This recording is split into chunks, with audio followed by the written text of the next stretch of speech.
નમસ્કાર દર્શક મિત્રો, આજ તારીખ 17 એપ્રિલ 2025 ગુરુવાર અને આપ નિહાળી રહ્યા છો તાપી મિત્ર અખબારની યુટ્યુબ ચેનલ તાપી મિત્ર ન્યૂઝ। હવે એક નજર કરીએ આજની મહત્વની ખબરો ઉપર।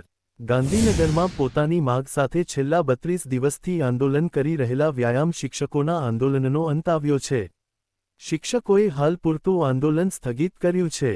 વ્યાયામ શિક્ષકોની આજે મુખ્યમંત્રી સાથે બેઠક થઈ હતી। આ બેઠકમાં કાયમી ભરતી મુદ્દે ચર્ચાઓ થઈ હતી। સરકારે પણ બેઠકમાં ભરતી પ્રક્રિયા મામલે હકારાત્મક અભિગમ દાખવ્યો હતો। વ્યાયામ શિક્ષકોની ભરતી માટે એક કમિટી રચાશે। આગામી 3 મહિનામાં ભરતી પ્રક્રિયામાં અંગે નિર્ણય લેવાશે। સાબરકાંઠામાં એક પરિવારે સામૂહિક આત્મહત્યાનો પ્રયાસ કર્યો હોવાનું પ્રકાશમાં આવ્યું છે। મળતી વિગતો પ્રમાણે વડાલીના સગરવાસમાં એક પરિવારના 5 સભ્યોએ શનિવારે રાત્રે ઝેરી દવા પીને આત્મહત્યા કરવાનો પ્રયાસ કર્યો હતો।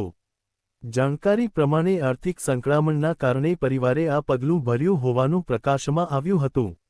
મોંઘવારી અને બેરોજગારીના કારણે લોકોની આર્થિક પરિસ્થિતિ અત્યારે કથળી ગઈ છે, જેથી લોકો દેવું કરવા લાગે છે અને બાદમાં જ્યારે આર્થિક સંકળામણ વધી જાય ત્યારે વડાલીના આ પરિવાર જેમ આત્મહત્યાનો પ્રયાસ કરતા હોય છે। મહત્વની વાત એ છે કે આત્મહત્યા એ કોઈ પણ સમસ્યાનું સમાધાન નથી। પરિવારે ઝેરી દવા પીધી હતી, જેથી ઝેરની ગંભીર અસરથી પતિ પત્ની અને 2 બાળકોના મોત થયા હતા। એક દીકરીની અત્યારે ગાંધીનગરની ખાનગી હોસ્પિટલમાં સારવાર ચાલી રહી છે। સામૂહિક આત્મહત્યા બાબતે પોલીસે ભદ્રરાજ ચૌહાણ નામના આરોપીની ધરપકડ પણ કરી લીધી છે। એટલું જ નહીં પરંતુ પોલીસે કુલ 2 આરોપીઓ સામે દુષ્પ્રેરણની ફરિયાદ નોંધીને આગળની કાર્યવાહી હાથ ધરી દીધી છે। પાટણ જિલ્લામાં ગમખ્વાર અકસ્માત સર્જાયો છે। એસટી બસ અને રિક્ષા વચ્ચે અકસ્માત સર્જાતા 5 લોકોના મોત થયા હોવાની માહિતી પ્રાપ્ત થઈ છે, જેમાં હિંમતનગરથી માતાના મઢ જતી બસે રિક્ષાને અડફેટે લીધી હતી, જેથી રિક્ષાનો કચ્ચરઘાણ વળી ગયો હતો। રિક્ષામાં સવાર 5 લોકોના મોત થયા છે। આ અકસ્માત સમીના વચ્ચરાજ હોટલ નજીક સર્જાયો હતો। આ અકસ્માત સર્જાતા સ્થાનિક લોકો દોડી આવ્યા હતા અને પોલીસને જાણ કરી હતી। અકસ્માતની જાણ થતાં સ્થાનિક પોલીસ અને એમ્બ્યુલન્સ ઘટના સ્થળે પહોંચી હતી। મૃતદેહને પોસ્ટમોર્ટમ માટે હોસ્પિટલ ખાતે ખસેડવાની કાર્યવાહી હાથ ધરી હતી। વલસાડમાં અંધશ્રદ્ધાએ એક યુવતીની ભોગ લીધો હોવાની ઘટના પ્રકાશમાં આવી છે। માહિતી મુજબ વલસાડના પારડી તાલુકાના પલસાણા ગામે અંધશ્રદ્ધામાં મોત છે, જેમાં યુવતીને માતાજી આવ્યા છે તેમ કહી પરિવારના સભ્યો ભુવા પાસે લઈ ગયા તો ભુવાએ આકરા ડામ આપ્યા અને યુવતીનું મોત થયું છે। સ્મશાનમાં ભુવાએ યુવતીને શરીર પર ડામ આપ્યા, જેના કારણે યુવતીને ખેંચ આવી અને ઘટના સ્થળે જ તેનું મોત થયું હતું। મૃતદેહને અંતિમક્રિયા માટે લઈ જવામાં આવતો હતો, ત્યારે ગ્રામજનોને આ વાતની ખબર પડતા પોલીસને જાણ કરી હતી। તેમજ એકત્ર થયેલા ગ્રામજનોએ ભુવાને માર મારતા તે સ્મશાનમાંથી ભાગી ગયો હતો।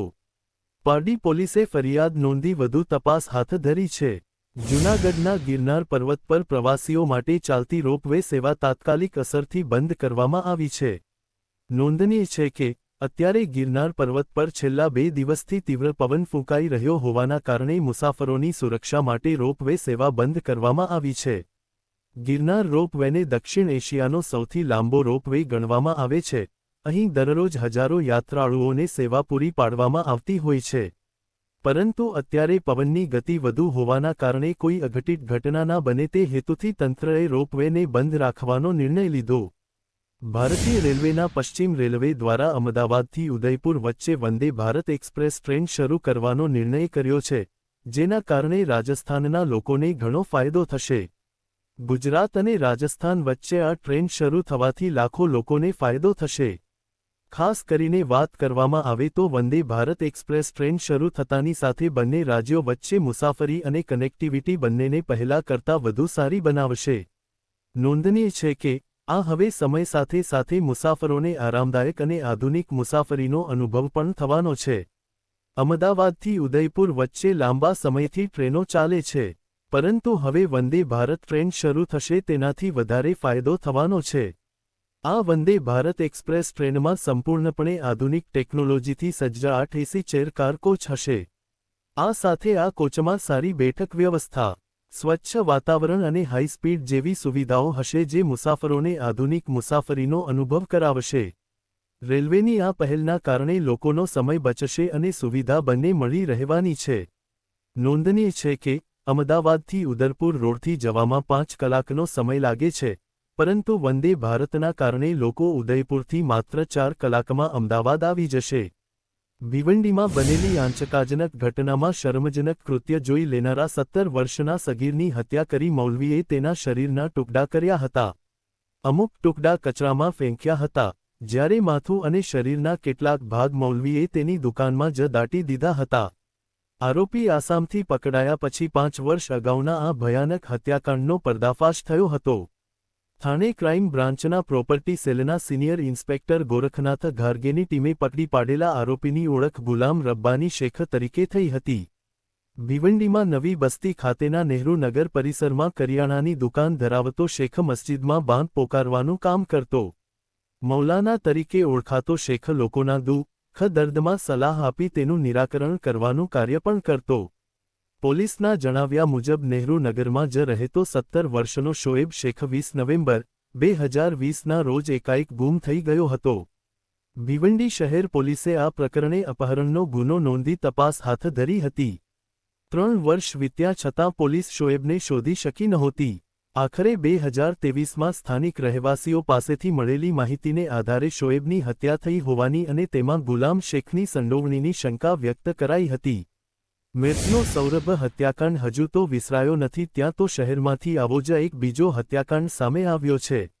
મેરઠના અકબરપુર સાદાત ગામમાં એક મહિલાએ પોતાના પ્રેમીની મદદથી પોતાના જ પતિની હત્યા કરી અને પછી એવું નાટક રચ્યું જેનાથી લોકોને એવું જ લાગે કે તેનું મૃત્યુ સાંપના કરડવાથી થયું છે. હત્યા છુપાવવા માટે મૃતક અમિત કશ્યપના પલંગ નીચે સાંપ છોડી દેવામાં આવ્યો હતો. પહેલી નજરે તો પોલીસને એવું જ લાગ્યું કે અમિતનું મૃત્યુ સાંપના કરડવાથી થયું છે, પરંતુ પરિવારને શરૂઆતથી જ કાવતરું ઘડાયું હોવાની શંકા હતી. તેમની વિનંતી પર અમિત કશ્યપનું પોસ્ટમોર્ટમ કરવામાં આવ્યું અને જ્યારે રિપોર્ટ આવ્યો ત્યારે તેમાં સંપૂર્ણ સત્ય બહાર આવ્યું. પોલીસ સૂત્રોએ જણાવ્યું કે અમિતને થોડા સમય પહેલા જ પત્નીના અફેરની જાણ થઈ હતી અને તે તેનો વિરોધ કરતો હતો. આ જ કારણોસર કપલે તેની હત્યા કરી નાખી. આ હત્યા પહેલા બંનેએ ગૂગલ અને યુટ્યુબ પર હત્યાની રીત પણ જોઈ હતી. દિલ્હીમાં આમ આદમી પાર્ટીના નેતા અને પૂર્વ ધારાસભ્ય દુર્ગેશ પાઠકના ઘરે સીબીઆઈએ દરોડા પાડ્યા છે. આ દરોડા અંગે આપે આરોપ લગાવ્યો છે કે દુર્ગેશ પાઠકને ગુજરાત ચૂંટણીની જવાબદારી સોંપાયા પછી તરત જ આ કાર્યવાહી કરવામાં આવી હતી. આમ આદમી પાર્ટીના ઘણા નેતાઓએ સોશિયલ મીડિયા પર પોસ્ટ કરીને આ દાવો કર્યો છે. ભારતીય રિઝર્વ બેન્કે બુધવારે અમદાવાદ સ્થિત કલર મર્ચન્ટ્સ કોઓપરેટિવ બેંકનું લાયસન્સ રદ કર્યું છે. આરબીઆઈએ જણાવ્યું હતું કે કલર મર્ચન્ટ્સ કોઓપરેટિવ બેંક પાસે ન તો પૂરતી મૂડી હતી અને ન તો તેની પાસે કમાણીની કોઈ સંભાવના હતી. આ ઉપરાંત આ બેંક બેન્કિંગ રેગ્યુલેશન એક્ટ હેઠળ કેટલાક મહત્વપૂર્ણ નિયમોનું પાલન કરવામાં પણ નિષ્ફળ રહી છે, જેના કારણે આ મોટું પગલું ભરવું પડ્યું. આ હતા અત્યાર સુધીના સમાચારો. નવા અપડેટ મેળવવા માટે યુટ્યુબ ચેનલ સબસ્ક્રાઇબ કરવાનું ભૂલતા નહીં.